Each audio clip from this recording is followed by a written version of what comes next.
হকিতে খেলা নাই। ঘরোয়া হকি একেবারেই বন্ধ বললেই বোধহয় ভালো শোনায় বা ভালো মানায়। কিন্তু সাফল্য আছে। অনেকে আপনারা জানেন এই যে কিছুদিন আগে জুনিয়র ওয়ার্ল্ড কাপ বাংলাদেশ খেলে এসেছে। সেখানে বাংলাদেশ দেখিয়েছে তাদের ক্যারিশমেটিক খেলা। আমিরুল ইসলাম নিজেকে আলাদাভাবে চিনিয়েছেন। বেশ কয়েকজন প্লেয়ার নিজেদেরকে ইন্ডিভিজুয়ালি চিনিয়েছেন। তাদের যে প্রতিভা আছে সেই প্রতিভাটাকে যদি কাজে লাগানো যায় তারা বিশ্বমঞ্চে বাংলাদেশকে সম্মান বয়ে নিয়ে এসে দিতে পারেন। শুধু খেলোয়াড়রা নয়, আম্পায়াররাও যে ভালো করছেন সেই ওয়ার্ল্ড কাপে দুজন আম্পায়ার বাংলাদেশের হয়ে প্রতিনিধিত্ব করেছেন, শাহবাজ আলী এবং সেলিম লাকী। বাংলাদেশের এই দুজন ইন্টারন্যাশনাল আম্পায়ার বর্তমানে তারা খেলা পরিচালনা করছেন ইন্টারন্যাশনাল বিভিন্ন জায়গায়। এবং সম্প্রতি আরও একটা সাফল্য এসেছে, ঠিক আমার বাঁ পাশে দাঁড়িয়ে রয়েছেন Shahbaz Ali, hockey umpire, international umpire, যার কথা একটু আগে বলছিলাম। তিনি রিসেন্টলি ইন্টারন্যাশনাল হকি ফেডারেশনের হাই পটেনশিয়াল প্যানেলে তিনি যুক্ত হয়েছেন।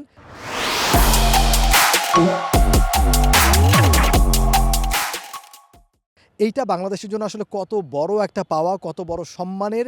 তিনি বাংলাদেশে আসলে কোন জায়গায় নিয়ে গেছেন সেই বিষয়গুলো নিয়েই তার সাথে আজকে কথা বলবো। শাহবাজ ভাই, যে কথা বলছিলাম যে এই মাত্র কয়েকদিন আগে ইন্টারন্যাশনাল হকি ফেডারেশন আপনাকে একটা চিঠি পাঠিয়েছে এবং সেখানে উল্লেখ করেছে আপনার প্রমোশন হয়েছে, হাই পটেনশিয়াল প্যানেলে আপনাকে তারা উন্নীত করেছে। অর্থাৎ 4টা স্তর রয়েছে, আপনি এখন সেকেন্ড হাইয়েস্টে রয়েছেন।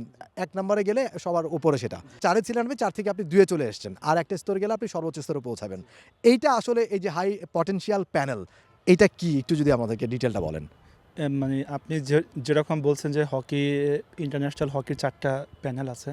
আমরা যখন স্টার্টিং করি, যখন আমরা কোনো টুর্নামেন্টে যাই, আমরা যখন ভালো করি, তখন আমাদের জন্য তারা একটা আপনার রিকমেন্ডেশন করে এইচএফকে এবং এফআইএসকে, যে এই আম্পায়ার ভালো করছে তাকে প্রমোট করা হোক। এবং আমাদের মার্কিং থাকে, যেমন 100 আউট অফ 80 আপনাকে পেতেই হবে যদি আপনি প্রমোট হতে চান, তাহলে আপনাকে সেই হিসাবে পারফর্ম করতে হবে। ঠিক তারই ধারাবাহিকতায় আমি আপনার 2025-এ ফেব্রুয়ারিতে ওমানে গিয়েছিলাম। ওমান নেশন কাপস 2-এ ছিল এফআইএসের, সেখানে আমি 80 পেয়েছিলাম। পরবর্তীতে আমি যখন ওয়ার্ল্ড কাপের জন্য নমিনেট হই, আপনি এটা জেনে অবাক হবেন যে ওয়ার্ল্ড কাপে আমাদের সাধারণত ইন্টারন্যাশনাল আম্পায়ারদের নমিনেশন দেয় না, কারণ এটা আমাদের মানে ইন্টারন্যাশনাল আম্পায়ারের সবচেয়ে লোয়ার লেভেল 4। কিন্তু আমার প্রিভিয়াস যে ফিডব্যাকগুলো ছিল তার উপর বেস করে আপনি এএইচএফের যিনি চেয়ারম্যান ফয়েজ মোহাম্মদ, তিনি পাকিস্তান থেকে বিলংস করেন এবং তিনি এফআইএসের আম্পায়ারিং কমিটিরও মেম্বার। তিনি অনেক ফাইট করে আমাকে সেখানে ইনক্লুড করেন এবং তিনি আমাকে ব্যক্তিগতভাবে বলেন যে এখন তোমার সময় তোমাকে প্রুফ করার। এটা আল্লাহর রহমত এবং আমার বাবা মা, দেশবাসী সবার দোয়া যে আমি ওয়ার্ল্ড কাপে, তো আপনি ছিলেন, আপনি নিজেই স্বচক্ষে সব কিছু দেখেছেন, আপনি নিউজও করেছেন। সেখানে আমি 100 আউট অফ 81 ক্যারি করি। মানে আমার এখানে আপনি গ্র্যাজুয়ালি আমার আপওয়ার্ড ছিল, যার কারণে আমাকে ওই টুর্নামেন্ট চলাকালীন সময়েই আমাকে, যিনি আমাদের আম্পায়ার্স ম্যানেজার, যারা আমাদের নিয়ে কাজ করেন, 4 জন আম্পায়ার্স ম্যানেজার ছিল, তারা আমার প্রতি খুবই স্যাটিসফাইড ছিলেন এবং তারা বিলিভ করতে পারেনি যে আমি আইপি মানে ইন্টারন্যাশনাল প্যানেল থেকে আমি যে পারফর্ম করছি, ওখানে লিডিং প্যানেলের আম্পায়ার ছিল, সেন্টার প্যানেলের ছিল, হাই পটেনশিয়াল প্যানেলের যারা ছিলেন তাদের সাথে আমি পাল্লা দিয়ে আম্পায়ারিং করছিলাম। তারই ধারাবাহিকতায় আমি আপনার 2 ভেন্যুতেই আম্পায়ারিং করেছি। স্পেশালি সব বড় বড় ম্যাচগুলো 8টা ম্যাচ করেছি, 3টা ভিডিও আম্পায়ার ছিলাম ভাইটাল ম্যাচগুলোয়, একটা ছিলাম আপনার রিজার্ভ, তাও আপনার হচ্ছে সেটা একদম 5-6-এ লাস্ট ডেতে। তারই ধারাবাহিকতায় আমাদের যেদিন ন্যাশনাল ইলেকশন চলছিল 12 তারিখ, আপনি হয়তো বা চিঠির কপিটা দেখছেন, যে 12 তারিখে আমাদের যেমন দেশ নতুনভাবে গণতন্ত্রের দিকে এগিয়ে গেছে, ঠিক সেই দিনই সুখবরটা আসছে। আপনি যেভাবে মানে আমাদের হকিকে, আম্পায়ারিংকে প্রমোট করার জন্য টি স্পোর্টস আমাদের পুশ করে যাচ্ছে, আমাদের নিউজ করছে, তার জন্য আমি মন থেকে ওনাদের ধন্যবাদ দিচ্ছি, স্পেশালি আপনাকে আর টি স্পোর্টসকে, কারণ তারা আমাদের নিউজ করছে। তিনি যেই স্তরে গেছেন, তার যে প্রমোশনটা যেখানে হয়েছে, এই আম্পায়ার আছে গোটা বিশ্বে, হকি আম্পায়ার আছে মাত্র 12 জন। এই র্যাঙ্কে হকি আম্পায়ার আছে 12 জন এবং পুরো সাউথ এশিয়ার মধ্যে একমাত্র তিনি এখন সাউথ এশিয়ার প্রতিনিধিত্ব করছেন এই হাই পটেনশিয়াল প্যানেলে। পুরো সাউথ এশিয়ার মধ্যে একমাত্র আম্পায়ার হচ্ছেন এই শাহবাজ আলী। তাহলে বুঝতে পারছেন যে আসলে এটার গুরুত্বটা কত বেশি, তিনি কোন স্তরে পৌঁছে গেছেন এবং বাংলাদেশকে সেখানে নিয়ে গেছেন। তিনি হয়তো এখন অনেক বড় বড় জায়গায় আম্পায়ারিং করবে। আসলে এটাই আপনার কাছে জানতে চাই যে আসলে আপনার এই র্যাঙ্কের পরে আপনি এখন আপনার জায়গাটা কত বিস্তৃত হলো, কত বড় হলো, কোন কোন জায়গায় আপনি আম্পায়ারিংয়ের সুযোগটা পাবেন। এটা তো ধরেন মানে আল্লাহর অশেষ রহমত, আল্লাহর শুক্রিয়া যে এখন আমাকে যেটা আমাদের যিনি AHF এর যিনি আম্পায়ার্স বোর্ডের চেয়ারম্যান আছেন ফায়েজ মোহাম্মদ, তিনি আমাকে ব্যক্তিগতভাবে আমাকে এটা উনি জানাইছেন। আনঅফিসিয়ালি ফার্স্ট উনি আমাকে জানিয়েছেন, কিন্তু অফিসিয়ালি আমি জানতে পারছি 12 তারিখ, আনঅফিসিয়ালি আমি জানতে পারছি 6 তারিখ জুমার নামাজের পরে। তিনি আমাকে ভিডিও কলে সব কিছুই বলছেন। এখন উনি আমাকে যেভাবে বলছেন, আর যেটা আপনি জানেন যে আমাদের যে স্ট্রাকচার থাকে, মানে হাই পটেনশিয়াল হলে আপনি কী কী করতে পারবেন, কোথায় যেতে পারবেন, সেখানে যেভাবে উল্লেখ করা আছে, আমি এখন যে হকিতে যে প্রো লিগ হচ্ছে, যে ওয়ার্ল্ডের যে টপ 9টা টিম হোম অ্যান্ড অ্যাওয়ে পদ্ধতিতে খেলে, সেটার আপনার অ্যাপয়েন্টমেন্ট অলরেডি এবছর হয়ে গিয়েছিল। ইনশাল্লাহ আশা রাখি আল্লাহর অশেষ রহমতে আগামী বছর থেকে আমি সেখানে ইনক্লুড হতে পারবো, আশা রাখি। এবং তার পাশাপাশি যে আপনার কমনওয়েলথ গেমস হয়, যেখানে বাংলাদেশ আমাদের কোনো দলীয় ইভেন্টে খুব কম পার্টিসিপেট করে, যেমন ধরেন আর্চারি করে বা আমাদের স্প্রিন্ট করে, এগুলো ইভেন্ট করে, সেখানে যাওয়ার সম্ভাবনা অনেক বেড়ে গেছে। এমনকি ইউথ অলিম্পিকে, যেটার মধ্যে Bangladesh hockey team last Argentina যেটার মধ্যে পার্টিসিপেট করছিল, সেখানে যাওয়ার। আর সবচেয়ে বড় কথা হচ্ছে, আপনি জানেন যেভাবে আমাদের AHF এর একটা প্ল্যান ছিল রোড টু অলিম্পিক, লস অ্যাঞ্জেলসে যে অলিম্পিকটা হবে 2028 সনে। আমাদের AHF এর টার্গেট ছিল যে অ্যাটলিস্ট আমাদের এশিয়া থেকে কমপক্ষে, যেমন ছেলে মেয়ে উভয় 10 জন আম্পায়ার কমপক্ষে ওই প্যানেলে থাক। এখন আল্লাহর রহমতে যেমন স্যার আমাকে বলছেন যে আমি এখন ওইটার খুবই কাছাকাছি আছি। আরও একটা বছর আছে 27 পর্যন্ত। আমি যদি আল্লাহর রহমতে সুস্থ থাকি এবং সবার দোয়া আমার সাথে থাকে, আমি যদি ভালো পারফর্ম করি, ইনশাল্লাহ আমার অলিম্পিকের স্বপ্নটা শিগগিরই পূরণ হবে। সেখানে আমি আমার দেশকে, আমার বাংলাদেশের হকিকে সুউচ্চ পর্যায়ে রিপ্রেজেন্ট করতে পারবো। এটা তো বিশাল একটা বিষয় যে অলিম্পিকে যদি আপনি আসলেই আম্পায়ারিং করতে পারেন, সেটা দেশের জন্য তো অবভিয়াসলি, কিন্তু সেই জন্য তো আপনাকে অনেক ইমপ্রুভ করতে হবে। সেই ইমপ্রুভের জায়গাটা কি আছে যেখানে ঘরোয়া হকি নেই, আপনারা আসলে ম্যাচ চালানোর সুযোগ ওইভাবে পাচ্ছেন না ঘরের মাটিতে, ওই জায়গাটা নিয়ে কী ভাবছেন, মানে এটা কিভাবে সম্ভব? আপনি যেভাবে জানেন, যেমন আমাদের ওয়ার্ল্ড কাপে আমাদের টিম, জুনিয়র টিম যেভাবে পারফর্ম করছে, যাওয়ার আগে অনেকে অনেক কিছু বলছে, যেমন অস্ট্রেলিয়ার সাথে আপনারা 10 গোল খাবেন, 12 গোল খাবেন, কিন্তু মাঠের প্রেক্ষাপটটা খুবই ভিন্ন ছিল। যেমন আপনি সেখানে মানে নিজে ছিলেন, বা আমরা যারা ছিলাম আমরা খেলা দেখছি। সেই হিসাবে আমাদের ঘরোয়া হকি লিগটা, আমাদের ফ্রাঞ্চাইজ লিগটা যেমন একবার হয়েছে, টি স্পোর্টস এটা পুরো আয়োজন করেছিল, স্পেশালি ইশতিয়াক ভাই। আমি ওনার কাছে অনুরোধ করব যে ইশতিয়াক ভাই, আপনি আমাদের হকিতে এখনও আছেন, অ্যাডহক কমিটিতে, আপনি হকির দিকে একটু তাকান। আমাদের যে সাবেক সেক্রেটারি সাদেক ভাইয়ের ছেলে, আপনিও হকির ফ্যামিলি, আপনি হকির দিকে একটু তাকান, হকিতে আমাদের দিকে একটু মুখ করেন। আমাদের ফ্রাঞ্চাইজ লিগটা এবং আমাদের যে ডোমেস্টিক লিগ যেটা আমাদের হয়ে থাকে, সেগুলোর জন্য অবশ্যই সব ক্লাবগুলো যদি সদিচ্ছা নিয়ে এগিয়ে আসে। আপনি বলতেছেন, দেশবাসী বলতেছে, আমাদের প্লেয়াররা তারা সেটা প্রমাণ করতেছে যে হকিতে অনেক সম্ভাবনা আছে এশিয়ার মধ্যে আমাদের টিম ভালো করার, এমনকি জুনিয়র স্টেজে ওয়ার্ল্ড কাপেও অনেক ভালো করার।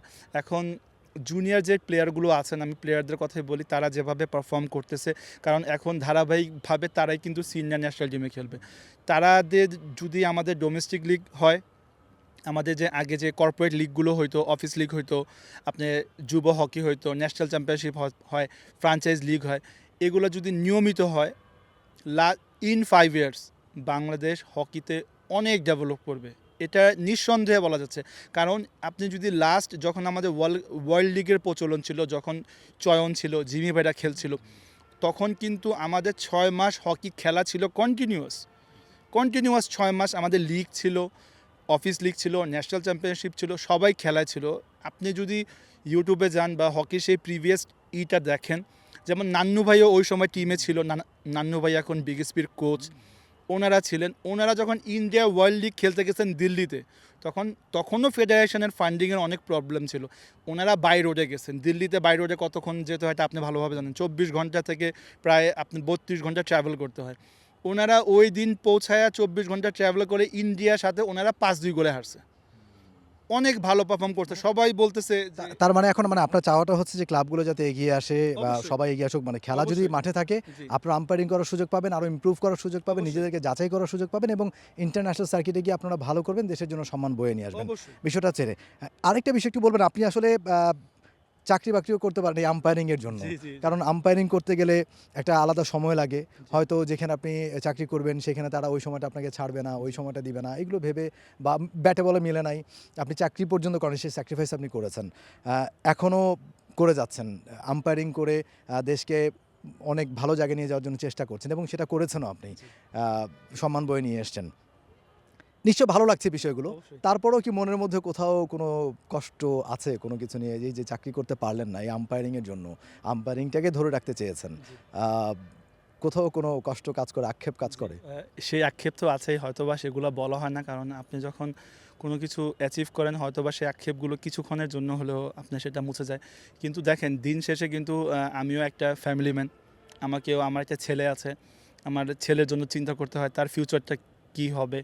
সেও যখন বলে যে পাপা আমি হকিতে আসবো এই আসবো, তখন আমি চিন্তা করি যে না, এখন সময় হয়নি। কারণ আপনি যদি দেখেন লাস্ট ওয়ার্ল্ড কাপে যখন আমাদের একটা হাইপ ছিল যে টিম পারফর্ম করছে, আমিরুল পারফর্ম করছে, বা এখন যেমন আমার একটা এত বড় গুড নিউজ আসছে, আমাদের কিন্তু সেরকম হাইপটা হয় না। এখন যদি এটা অন্য কোনো ইভেন্টে হইতো, আপনি স্পেশালি ধরে রাখেন ক্রিকেট বা ফুটবলে হয়তো, যেমন এখন ধরেন হামজা ভাই খেলতেছেন ফুটবলে, বা ফুটবলে অনেক ক্রাউড, সেই হিসাবে কিন্তু আমাদের সেই প্রচারটা খুবই কম।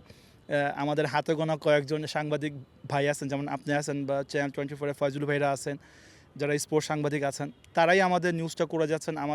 ওনারা মানে বিশ্ব দরবারে, স্পেশালি আমাদের বাংলাদেশে ওনারা আমাদের পরিচিতির জন্য অনেক কাজ করে যাচ্ছেন। আমি তার জন্য মানে একদম মনের অন্তঃস্থল থেকে সবাইকে ধন্যবাদ জানাচ্ছি।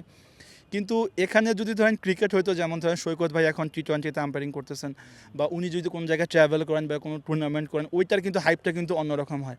কিন্তু আপনি যদি দিন শেষে ইভেন্টটা দেখেন, হকি কিন্তু ওয়ার্ল্ডের সেকেন্ড লার্জেস্ট গেম। আপনি যদি ওয়েবসাইটে যান, সার্চ করেন সেকেন্ড লার্জেস্ট গেম, ফার্স্ট হচ্ছে কিন্তু ফুটবল, সেকেন্ড হচ্ছে হকি, থার্ডে আস্তে আস্তে ক্রিকেট বা অন্যান্য ইভেন্টগুলো আসতেছে। কিন্তু সেই হিসাবে আমরা কিন্তু পাচ্ছি না। আমাদের টিম পারফর্ম করে আসার পরও, আমরা পারফর্ম করে আসার পরও ধরেন বড় বড় কর্পোরেট কোম্পানিগুলো আছে বা মিডিয়া সেন্টারগুলো আছে, যেগুলো আছে, ওনারা অন্যান্য ইভেন্ট থেকে আমাদের মানে অ্যাডের জন্য প্লেয়ারদের নিচ্ছেন বা কাউকে হায়ার করতেছেন। কিন্তু আমাদের হকির ক্ষেত্রে বা আমাদের হকিতে যারা আম্পায়ারিং আছে, মানে প্রেক্ষাপটটা পুরোপুরি ভিন্ন।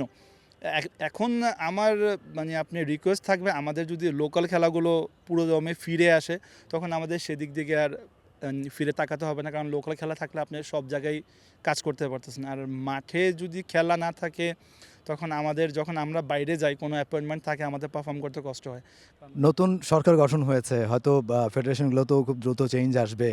সেক্ষেত্রে নতুন সরকারের কাছেও আপনাদের এই দাবিগুলো থাকবে যে যাতে ঘরোয়া হকির দিকে নজরটা বেশি থাকে। সেটা তো অবশ্যই থাকবে। যেমন আজকে মানে আমাদের মন্ত্রিসভা গঠন হচ্ছে, এখন পর্যন্ত আমি জানি না আমাদের স্পোর্টস মিনিস্টারকে। ওনার কাছে আমার অনুরোধ থাকবে, আপনি আমাদের স্পোর্টস মিনিস্টার, আপনি আমাদের স্পোর্টসের অভিভাবক। আপনি একটু, যেমন ক্রিকেট ওনাদের ফান্ডিংটা অনেক, ফুটবল সেরকম, আপনি হকির দিকে একটু তাকান। আপনি হকিতে কমপক্ষে 3টা বছর হকিকে একটু ভালোভাবে সাপোর্ট করেছেন। আপনি অবশ্যই সাপোর্ট করবেন, এটা আমার মনে প্রাণে বিশ্বাস। কারণ হকির যে আপনি সাফল্যের যে চাহনিটা আছে বা যেভাবে তারা উঠতে পারবে, আপনি যদি সাপোর্ট করেন, শুধু প্লেয়ারদের সাপোর্ট করবেন না, আমাদের আম্পায়ার দিকেও তাকাবেন। কারণ আমরা যদি মাঠে না থাকি বা খেলা পরিচালনা করার দায়িত্ব না থাকি, তখন আপনি 22 জন প্লেয়ার নিয়ে আসবেন, ওয়ার্ল্ডের টপ প্লেয়ার নিয়ে আসবেন, কিন্তু খেলা পরিচালনা করার কিন্তু কেউ থাকবে না। কারণ আমাদের আম্পায়ার হাতে গোনা খুবই সীমিত। ইন্টারন্যাশনাল আম্পায়ার আছেন, লাকি ভাই আছেন, আমি আছি, এখন কিন্তু আর কেউ নেই। আর আমাদের যে পাইপলাইনে আছে, আপনি যদি দেখেন মানে আম্পায়ারিং করার মতো 10 জন। এখন এই 10 জন আর 2 জন 12 জনকে দিয়ে আপনি কীভাবে চালাবেন? তার জন্য অবশ্যই যখন ফেডারেশনের এখন নির্বাচিত কমিটি যারা আসবেন, তারা এই আম্পায়ারিং সেক্টরটার দিকে একটু ফোকাস করবেন, আম্পায়ারদের দিকে, স্পেশালি ছেলে মেয়ে উভয়দের জন্য, যেমন নতুন আম্পায়ার তৈরি করা যায়। আর আমরা যারা সিনিয়র আম্পায়াররা আছি, আমাদের দিয়ে কিভাবে সেটা কাজে লাগানো যায়, সেগুলোর দিকে খেয়াল রাখবেন। আর আমাদের স্পোর্টস মিনিস্টারের কাছে থাকবেন যে আপনি আমাদের শিক্ষাগত যোগ্যতা বেস করে যারা আম্পায়ার আছেন বা প্লেয়ার আছেন, ওনাদের যদি আপনি যে কোনো বেসরকারি প্রতিষ্ঠান হোক বা সরকারি প্রতিষ্ঠান হোক, সেখানে যদি আপনি ওনাদের চাকরির ব্যবস্থাটা করে দেন আর আমাদের খেলার সুযোগটা দেন, আমরা অবশ্যই বিশ্বমঞ্চে আমাদের বাংলাদেশকে অনেক উঁচু স্থানে নিয়ে যেতে পারবো। থ্যাংক ইউ শাহবাজ ভাই। কথা বলছিলেন Shahbaz Ali, Bangladesh international hockey umpire, এবং আসলে তার কথাগুলো আমরা শুনছিলাম। বাংলাদেশকে তিনি সম্মান এনে দিয়েছেন, তবে তারও কিছু দুঃখের কথা রয়েছে, কষ্টের কথা রয়েছে। তবে তারপর সব কিছুকে ছাপিয়ে তারা আসলে মাঠে খেলা চান। যত বেশি খেলা হবে, প্লেয়াররা লাভবান হবেন, একই সাথে আম্পায়ারিং যারা করছেন তারা আরও বেশি ধারালো হবেন, তারা আরও বেশি পারফর্ম করার সুযোগ পাবেন, এবং এভাবে করেই তারা বিশ্বমঞ্চে বাংলাদেশকে সাফল্য বয়ে নিয়ে এসে দিতে পারবেন। For more updates, subscribe to our YouTube channel and click on the bell icon. Follow us on Facebook and Instagram. Download T Sports app to enjoy exciting games and highlights. Visit tsports.com.